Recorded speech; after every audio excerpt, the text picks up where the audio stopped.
Okay, this is going to be a little unusual compared to other lore videos, but I have a friend that wants me to do this. So I'm going to do this before the Chapter 3 lore videos.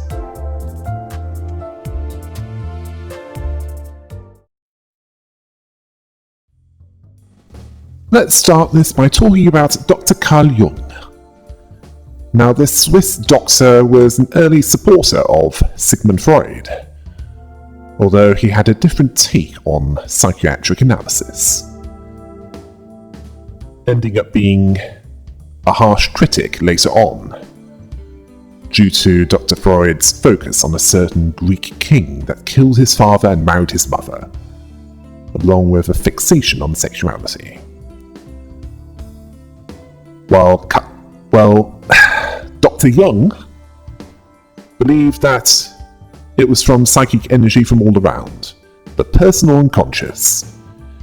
Although he does agree with Dr. Freud about how the mind was layered, such as the id, or I want this, the ego, or this is how I get this, and the superego, or is it agreeable for me to do so? He also spoke of complexes as a collection of everything that focuses on a single concept. And he spoke of the collective unconscious, something we shared with all other humans, ancestral memories, universal themes, with a number of ways of expressing it, such as unconscious fears based on ancestral memories.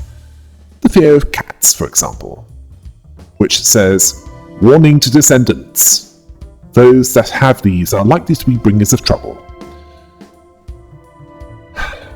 This is likely tied to the Salem witch trials, where cats would be seen as familiars of witches. This is quite relevant, as that's what is tapped into with Lobotomy Corporation's singularity, when making abnormalities and producing cogito. And it's also why some of these abnormalities are twisted takes on familiar tales. Those ancestral memories and images developing into archetypes. These consist of the persona, as in what is shown to others, the animus, the mirror images of the opposite gender, the shadow, or the id, which can be as creative as it can be destructive, and the self, the unity of experience. Not sure about that animus part, as the line between masculine and feminine has become more blurry, certainly with more open-minded places in relatively recent times. Although, this is in places where a patriarchal mindset is seen as, antiquated. Much like with colours. While some cultures see pink as a feminine colour, in Japan, it's considered the colour of warriors. And also the colour of trust in Korea. As for genetically transmitted information, this is likely where Ubisoft got the idea for Assassin's Creed from. It's also based, at least partially, on mysticism, which is why it didn't catch on as well as Dr. Freud's thinking, or way of. As for why I'm going on about this, I want to talk about how this fits into the Damned Dozen, based on what is known about them, although I will be keeping specific story-based spoilers to a minimum. Let's start with Yi Sang. He's basically the sage archetype, one that seeks out the truth.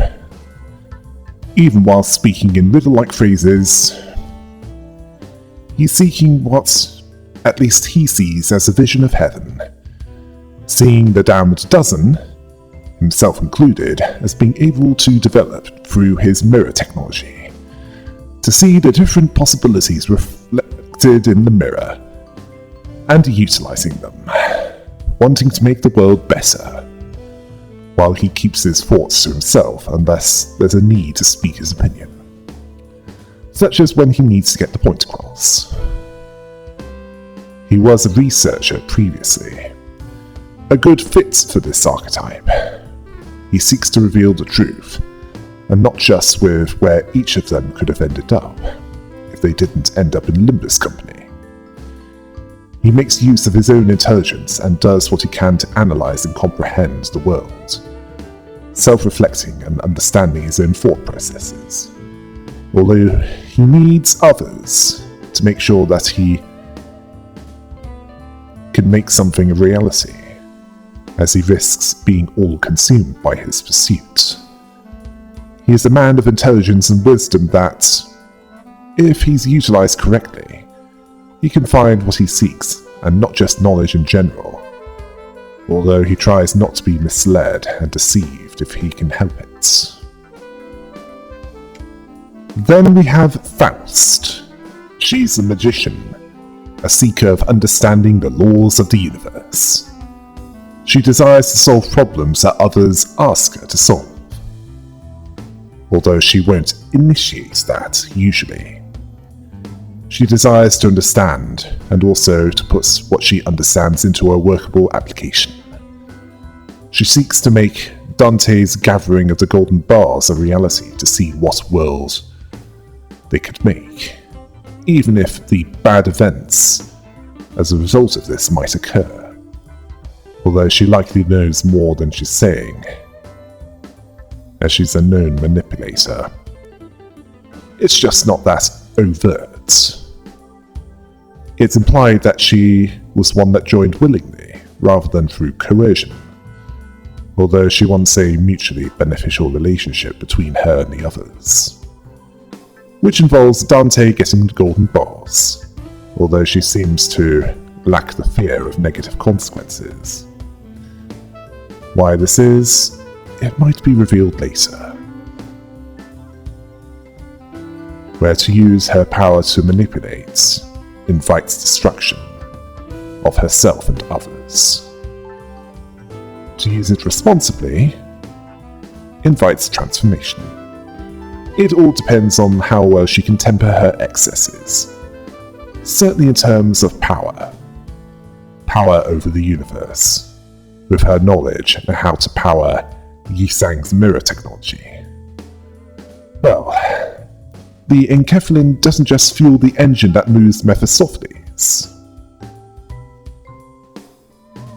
Then we have Don Quixote.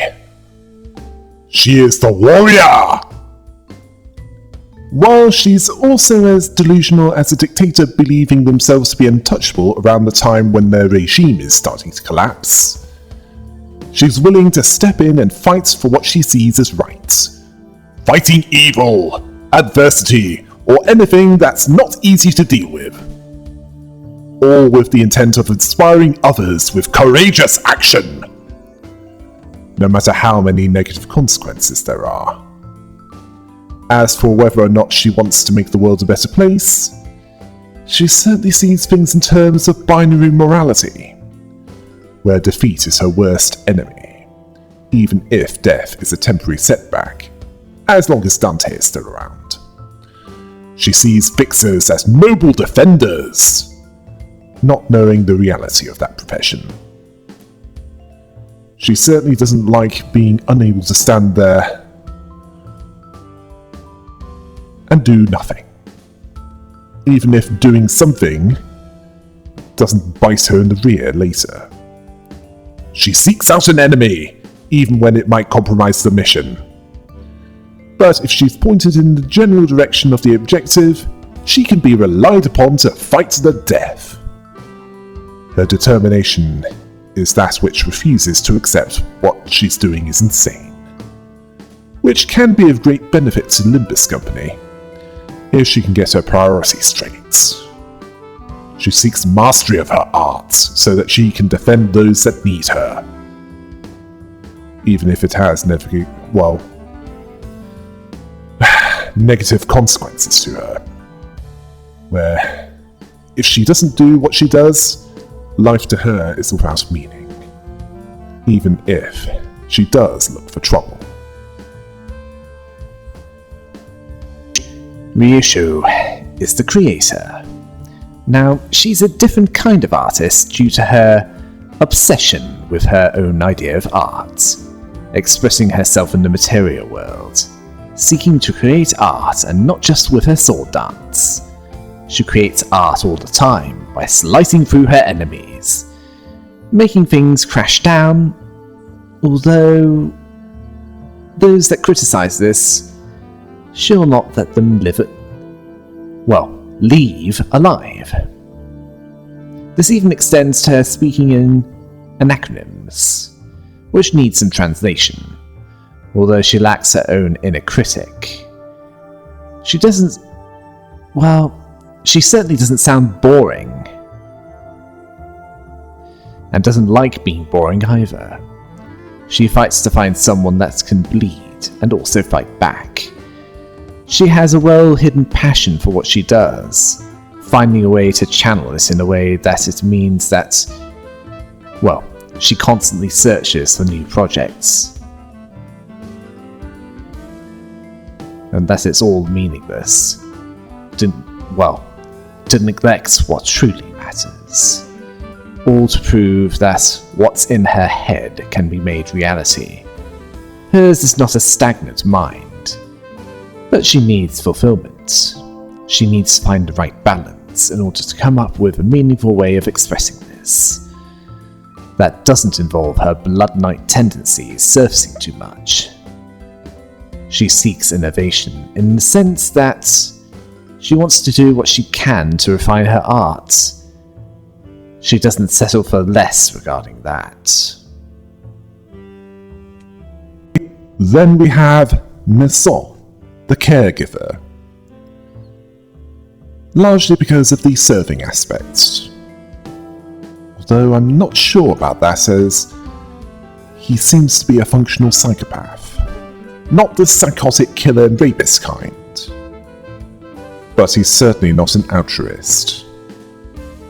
Are any of them? But he cares about instability, not wanting to let it happen. If he can help it. As for hardship, he'll take on whatever he's ordered to do so. He certainly gave his services to the Damned Dozen, and in at least 2 alternates, he takes care of his own, whether it be training them, to supporting them with a task, not caring about verbal insults, only physical actions. Which means that if he had a reason to, he could drive others to become better. It likely led him to being left with nothing before ending up with Limbus Company. Which would have resulted in some self-destructive tendencies as a byproduct. Service is what matters to him, as he doesn't do anything unless he's ordered to do so, no matter how questionable. Like he's a reverse cyborg reprogrammed to follow a meatbag's orders.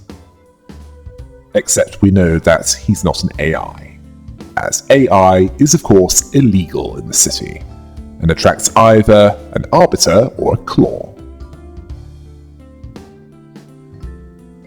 He does things for others as he needs to do so in order for the mission to be successful, not out of compassion and care for the others.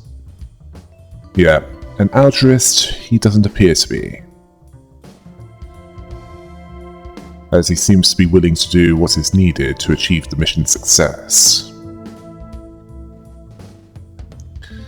Yes, I know, there's some uncertainty about this one. Anyway, let's move on to the next one. Honglu is the lover. He cares about what he sees around him and what he's around.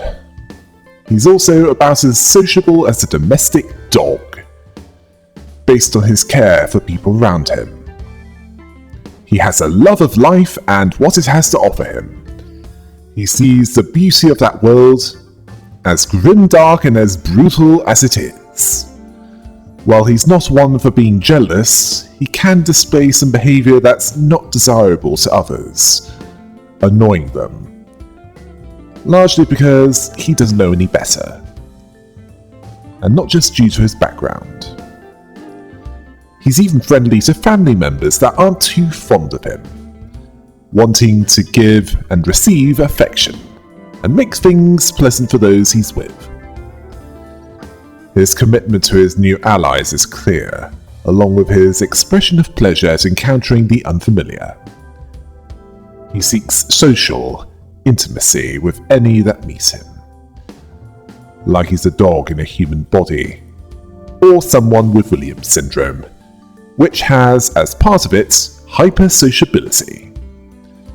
It's why he wants to be friends with those that aren't trying to kill him, and the others.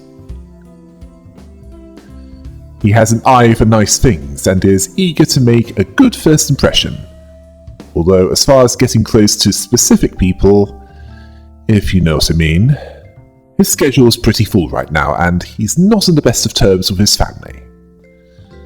Well, if he was, he wouldn't be travelling with the damned dozen. Heathcliff is the Destroyer. His weapon is even called Revenge, and he's admitted to wrecking people and places, not wanting to live in a normal way. He's socially unacceptable, ethics being a low priority. He prefers to be feared as a wild man that doesn't take kindly to authority, unless it suits him. He destroys what doesn't work for him, and he's regularly prone to rage and anger, which he takes out on those that he doesn't agree with. His fear is clear, as is his insecurity, which he reacts in the only way that he knows how, while not caring about himself being put in danger. Even so, he wants to use his destructive measures for more specific purposes, even if there's a risk of it destroying his life and the lives of those around him, even considering that death is but a temporary setback. He seeks liberation from what he feels is pressing down on him, like his previous life as a syndicate thug, which, if it was something that he wanted to stay with, he wouldn't be with the damned dozen. If you need something to destroy that needs destroying or to be a right prick towards, he's the one to call on. We move on to Ishmael the Seeker. She appears to seek a better world, a good enough reason as any to joining Limbus Company. She sought what was in the city to find a way of living outside of the boat that she once lived in, seeking out a better way of living, to explore more of the city. Well, she is as honest with herself as she is with the others, yet she seems isolated and distant. She embraces learning, and not just because she needed to be familiar with the customs of each district, yet she follows her own path and fights to get closer to the end of it.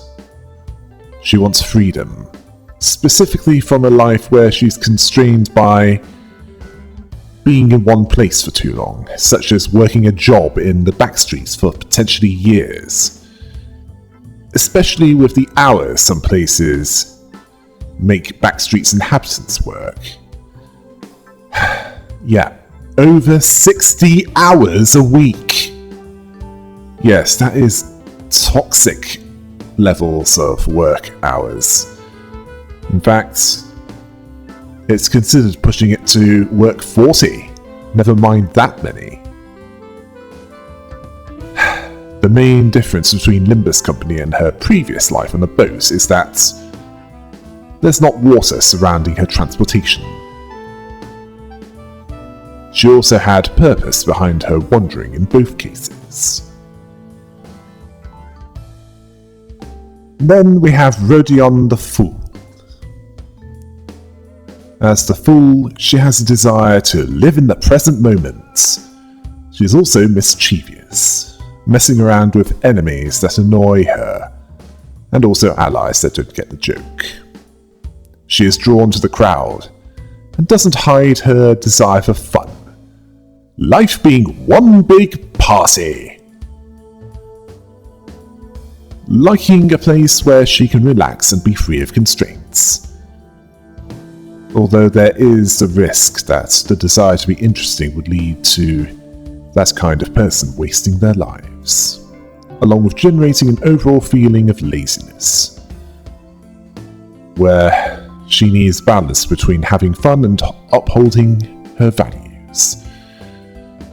Yes, she seeks pleasure, and she certainly has a hedonistic streak, something which her former associate, Sonia, would not approve of. She feels a need to not be so serious, to liven up the place, although there are times when she needs to be serious, such as when Virgilius makes it clear that it's not the time for it. Next we have Emile Sinclair, the Innocent. Now this one fears making bad decisions, while he's free to be himself and practice his own values. Simple they might be. He wants to do things perfectly, so that life is the best that it can be. Unfortunately, the feeling of security is self-deceit and a facade of innocence, risking him being trapped within the image of a perfect world, where this can eat away at him and slowly destroy him from within, if left unchecked. He doesn't feel the need to take responsibility for his own actions, dependent on others to make his needs a reality. So far, it's led to him feeling isolated and not entirely hopeful. He seeks safety, certainly after what has led to his repressed emotions, although the amount of safety he'll have while not on the bus will be in short supply.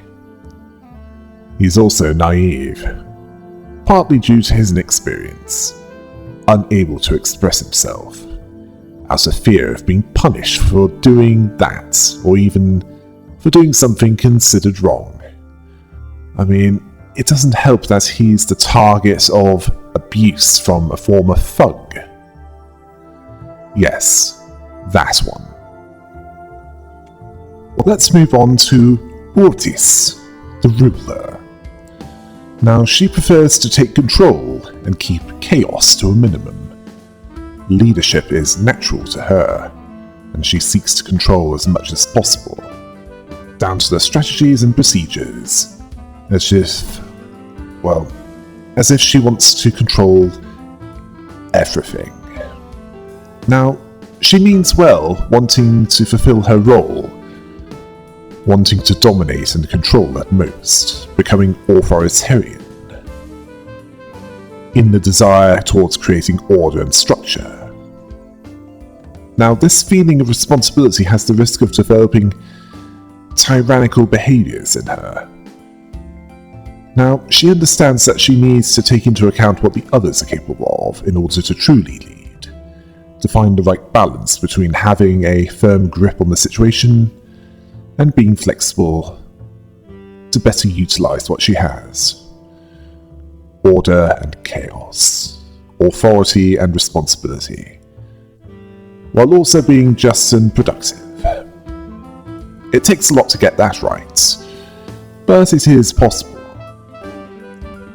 She seeks control, although the amount of control that she has is dependent on what Dante lets her have, as she has no problem with sucking up to the boss. She wants to control others, as that's what gives her meaning to her life, although she also knows who's above her and who's below her. So, if she doesn't know that, how does she know where she is? She also understands when to step back when she needs to. Finally, we have Gregor, the everyman, or the nice guy. Apparently, this one demonstrates the virtues of being ordinary. Like most people. Not necessarily a good thing in the Project Moon universe, as the typical individual primarily looks out for themselves, although Gregor is by no means an elitist, where there are those that he actually cares about, even doing what he can to minimize that which are attacked by the biomimetic arm when it went out of control. He doesn't seem to be a believer of birthrights and expects little from life. How he survived was by reading the environment and having realistic expectations. His interdependence of others and realism can lead to a victim mentality where he feels helpless. But this doesn't mean that he's destined to be trapped in a cycle of helplessness and despair. He wants a place to belong, where he doesn't have to hide and isolate himself. Well, among the damned dozen who are disturbed at best, and outside reality at worst, he fits in perfectly. He cares about others in the sense that he doesn't want to endanger them. As his biomimetic arm goes out of control if he experiences too strong an emotion. And as far as relationships with others are concerned, they don't always extend to others, such as his former comrades, other G-Corp remnants, as the way that he's been living has caused him to distance himself from them. He is above all a realist, one that doesn't have wild expectations. As for the Archetypes, they put the damned dozen in a similar position to the Sephiroths in Lobotomy Corporation. With the Sephiroths, it was putting them through their own emotional meltdowns in order to make the Seed of Light, which was what their situations were intended for, manufactured by Ian. It's possible that Faust knows more than she's saying. She might even be the architect of the plan involving the Golden Bars, possibly to achieve something similar in scale to Carmen, to do something that would allow her to become what Ayin and Carmen are now. In the case of the sinners, they were likely chosen because of their traumas relating to their dark pasts that led them to being part of Limbus Company. With Gregor, it was because he was a special case in the old G-Corp that utilized biomimetic weapons that gave those with this augmentations that provided insectoid characteristics, and later had the stigma of being a winged remnant, and seen as a danger to others and himself due to the effects of strong emotions on the biomimetic arm that he had. Not helped by the mental conditioning that Herman, the one who developed these augmentations, gave him, and the fact that this arm had a healing factor. In Rodia's case, it was the guilt that she felt towards her hasty action that was intended to feed the starving people in that town within District 25, which led to a mass punishment killing of them organized by the Middle, as in Tanya's former associates, due to their belief in collective guilt. Let's talk about the Great Mother part of the caregiver archetype. Often seen as some form of deity, associated with nurturing, caring, protection, and other words that are similar to this. A central figure, an idealized version of the mother figure, which can be seen as much a helpful force as a harmful force. For example, Carmen is seen as the Virgin Mother variation, seen as perfect, pure, and innocent. And it could be said that she was that, at least at the start. But due to a series of events, such as the Seed of Light project failing, her suicide, being a brain in a tank for centuries, due to reverse time dilation, within the facility, of course, becoming non-corporeal, it turned her into the terrible mother variation, well, the toxic mother, if you want to be more precise, as a byproduct of those chain of events. Largely because she encouraged distortion, something which she was unlikely to do before all that happening. And that's assuming that how she was in the past wasn't an act on her part. Now, Herman is definitely a toxic mother variant to Gregor, as she gave him a biomimetic arm that had a healing factor, and that was something that Gregor did not want. She certainly saw him as her son, a sentiment that he didn't share. And not just because he was essentially a child soldier for the old G-Corps.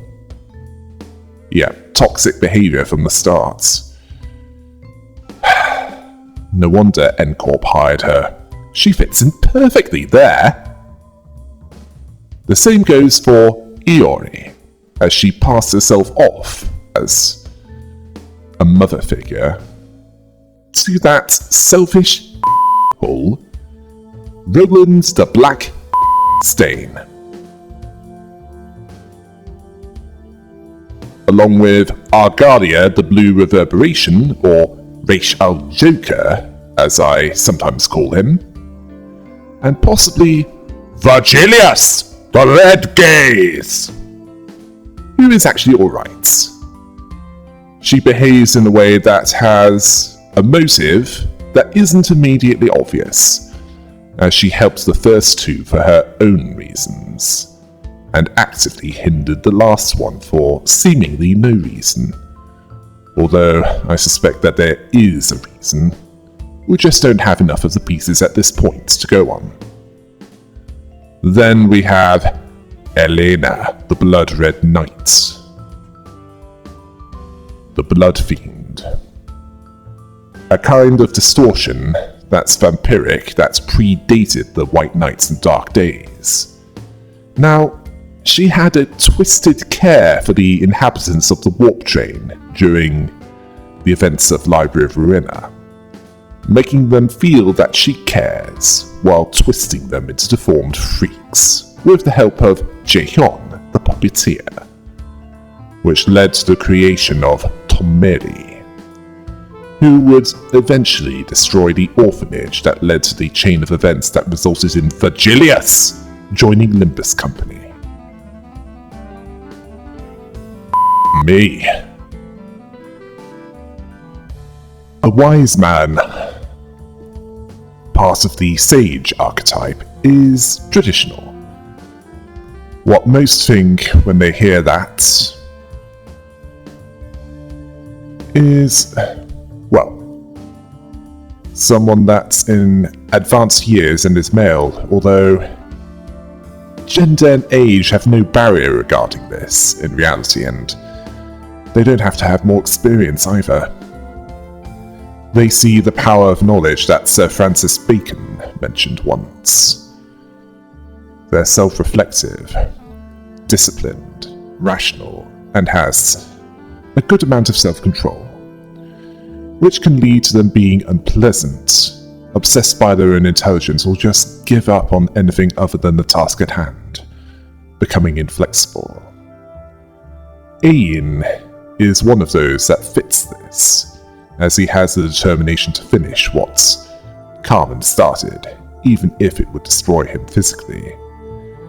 And then there's the cost in blood and pain for those around him, including himself, and that even resulted in prolonged parental neglect. In that case, it's wisdom wasted.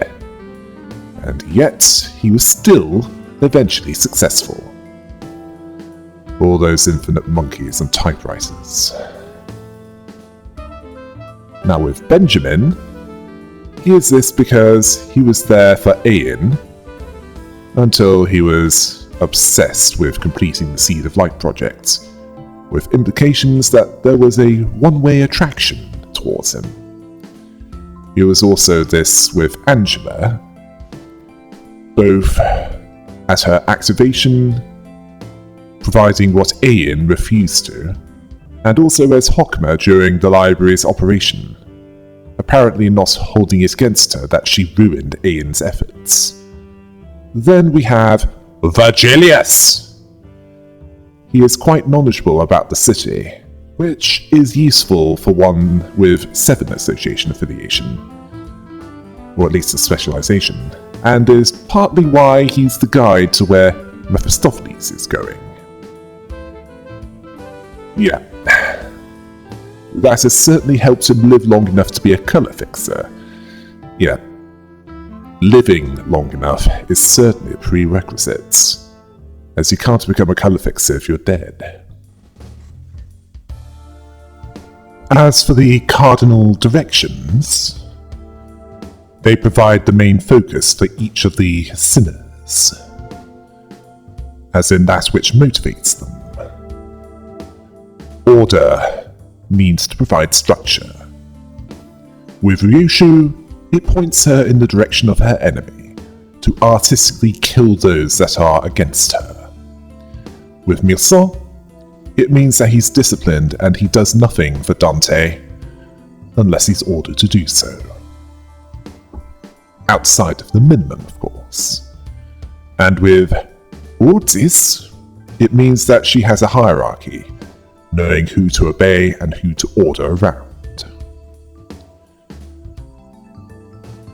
The social direction means to connect to others. With Honglu, it's to be sociable to everyone, even those less deserving of that civil treatment. With Rodion, it's to live life less serious and take in whatever worldly pleasure she can get, along with those that she associates with at that time, even if it means making her sell out to the Eurodivier.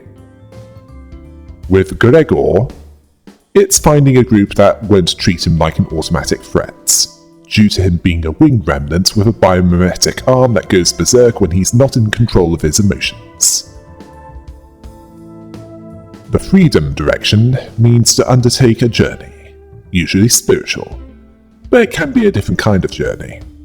With Yisang, it's to search for the answers for the questions that he's been asking, both before and after he left Encore. With Ishmael, it's to find a life beyond the boat that she came from, as it's likely to no longer be intact. Well, seeing as she is not on that boat now. With Sinclair, it's to find a place in that world, even if he's lacking in the experience in dealing with it. The ego direction means to leave a mark on that world. With Faust, it's to collect the golden bars to engrave the aspects, well, help Dante engrave the aspects for a specific purpose.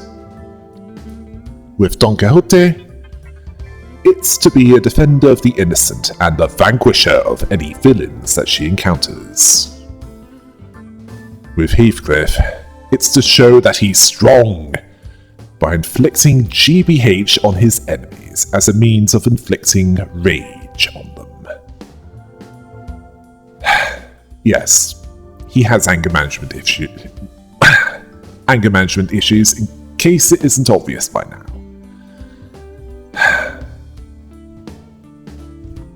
There are also 3 groups of types, each have a common motivation. The ego group are those that play out the parts handed to them, that don't have a conscious evaluation. With Don Quixote, she plays the part of the heroic and noble fixer, which is far from the reality for most fixers. With Mircel, he plays whatever part that his superiors order him to. With Sinclair, he does what others require of him as he lacks the courage to act on his own. Well, his own accord, to be more precise. With Gregor, he played his part in Limbus Company as he didn't trust himself to come up with one of his own, due to an incident that occurred after the Smoke War. The Soul group are those that seek needs that they aren't fully aware of to fulfill what's inside. With Faust, she seeks answers to questions that most others don't care to ask. With Ryoshu, she seeks out opponents worthy of her abilities as, well, she's a Blood Knight. With Honglu, he seeks out those that he can be friendly towards, possibly because that's how he acted before his exile from his opulent lifestyle. With Heathcliff, he seeks a means of venting his aggression and frustration. The Self group are those that prioritize self-awareness and the integration of the conscious and the self-conscious. With Yisang, it comes in the form of the mirror technology showing the possibilities of the multiverse to those that utilize it. With Faust, it's to find answers, whether they be to how the universe works or just to those that ask her. With Rodion, it's to find a way of living that works, that helps her to avoid the mistakes of the past. With Ultis, it's to find a position of authority to be in.